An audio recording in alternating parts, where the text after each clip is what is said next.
Somewhere in the mountains of central China, there is a road that carries cars every single day through a tunnel with open windows carved directly into a cliff face. When you drive through it, you can look out those windows and see straight down into a valley, hundreds of meters below. Engineers with modern equipment said this road could not be built, so 13 ordinary villagers built it themselves, by hand, with hammers and chisels, over 5 years. Some of them died in the process. That road was just the beginning. What China has built in the decades since makes the original impossible road look almost small by comparison. Bridges that emerge from tunnels in the middle of mountains, highways that climb to altitudes where humans cannot breathe, roads clinging to cliffs so vertical that construction crews had to dangle from cables just to build them. If you enjoy uncovering the extraordinary places most people never hear about, subscribe now. GeoVector Insight publishes deep dives like this every week. Let me show you the highway that should not exist and the world it started. The village of Guoliang sits on a plateau in Henan province, surrounded by sheer cliffs on nearly every side. For generations, the only way in or out was a narrow staircase carved into the rock face. People fell to their deaths regularly. Children could not attend school. Sick villagers often died before reaching help. In 1972,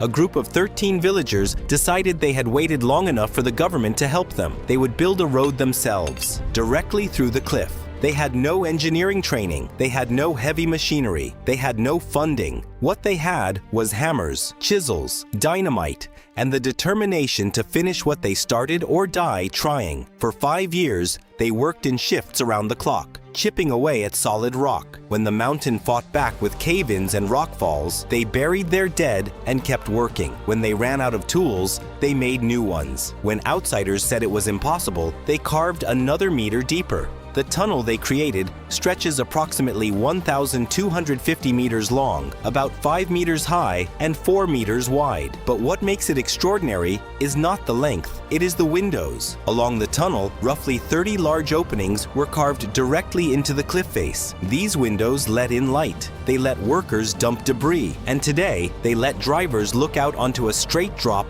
hundreds of meters into the canyon below as they pass through. The road opened in 1977. It transformed the village forever. Now here's the question that hit me when I first learned this story. Would you drive through a tunnel where the walls periodically open into thin air with a drop of hundreds of meters right beside you? Drop your answer in the comments. I read everyone. The Guoliang villagers proved something important. Terrain that everyone believed was impassable could be crossed if the will to build existed. China took that lesson and scaled it to a level no other country has ever attempted. Fast forward to the Aizhai bridge in Hunan province. Picture this. You are driving through a mountain tunnel, complete darkness. The road curves. Your headlights illuminate the walls. And then, without warning, the tunnel ends and you are suddenly suspended in open sky. The road beneath your tires has become a bridge. There is no ground beneath you. There is only the Dahong Canyon, roughly 355 meters below. That is more than a third of a kilometer of empty air between your car and the valley floor. The Aizhai Bridge does not simply span a canyon. It connects two mountains through tunnels bored directly into the rock. You enter the tunnel on one mountain. You cross the bridge in open sky. You disappear into another tunnel on the far side. All of it happens in the space of a few minutes of driving. But even this is not the most extreme road China has built. That distinction belongs to the Sichuan-Tibet highway. This road stretches from the plains of Sichuan province all the way to the high plateau of Tibet. Along its route, it climbs over 14 major mountain passes. Several of those passes exceed 5,000 meters in elevation. To give you a sense of what that means, human beings begin to experience serious altitude effects above 3,500 meters. Above 5,000 meters, mountain climbers typically require supplemental oxygen for any prolonged exposure.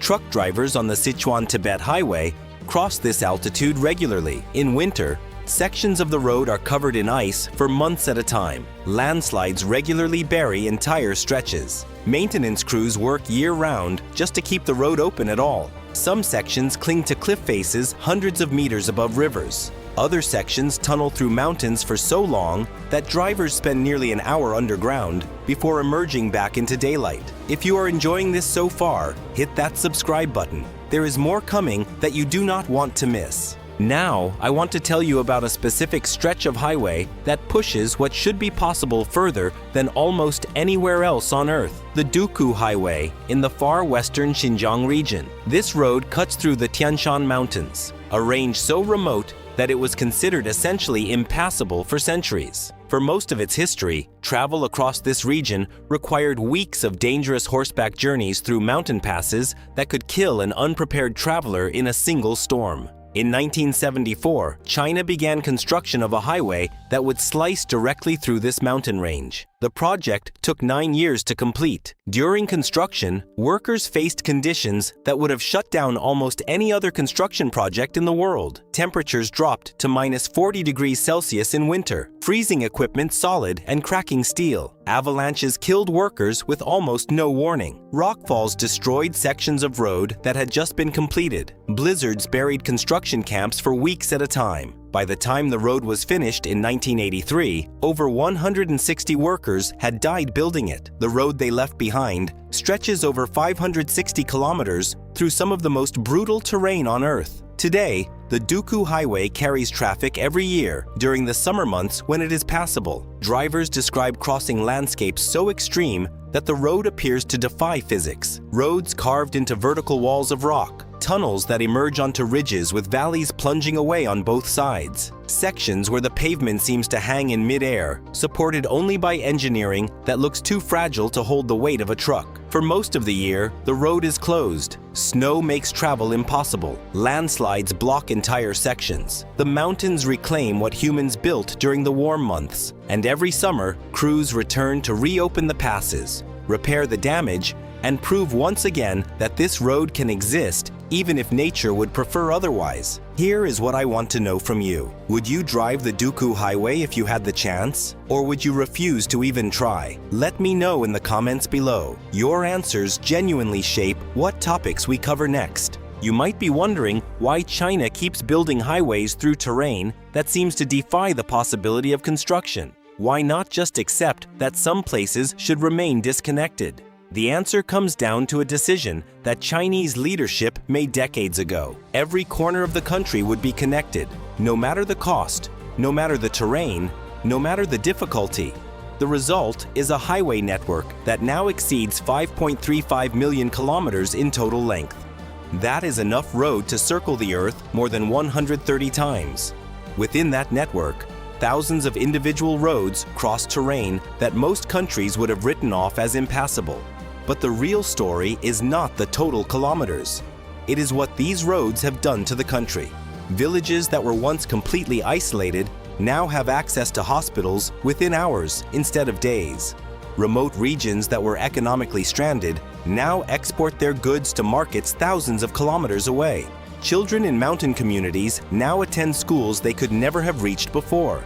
The Guoliang villagers who built their tunnel by hand started something bigger than they could have imagined. They proved that terrain does not have to define human possibility. And China took that proof and built an entire nation of extraordinary roads on top of it. The next impossible highway is already being planned somewhere in China right now, in the western mountains, in the coastal regions, through terrain that today looks completely impossible to cross. The question is not whether it will be built. The question is only how much of nature it will have to defeat to exist. 13 villagers with hand tools carved a tunnel through a cliff in 1977. 50 years later, China has built bridges that emerge from mountain tunnels, highways that climb to altitudes where humans cannot easily breathe, and roads through terrain that killed the workers who built them. These are not disconnected achievements. They are examples of one country deciding that no terrain is too extreme when the will to build exists. If you want to see the next extraordinary place we uncover before anyone else, subscribe to GeoVector Insight and hit the notification bell. We publish new deep dives every week on the megaprojects, the technologies, and the strategies that are reshaping the world. And here is one final question for you before you go. Of all the roads I showed you today, which one would you actually want to see with your own eyes? The tunnel with the cliff windows? The bridge that emerges from a mountain? The highway that climbs above the clouds? Or the road that killed over 100 workers to build? Tell me in the comments. I read every single one. Thank you for watching. See you in the next one.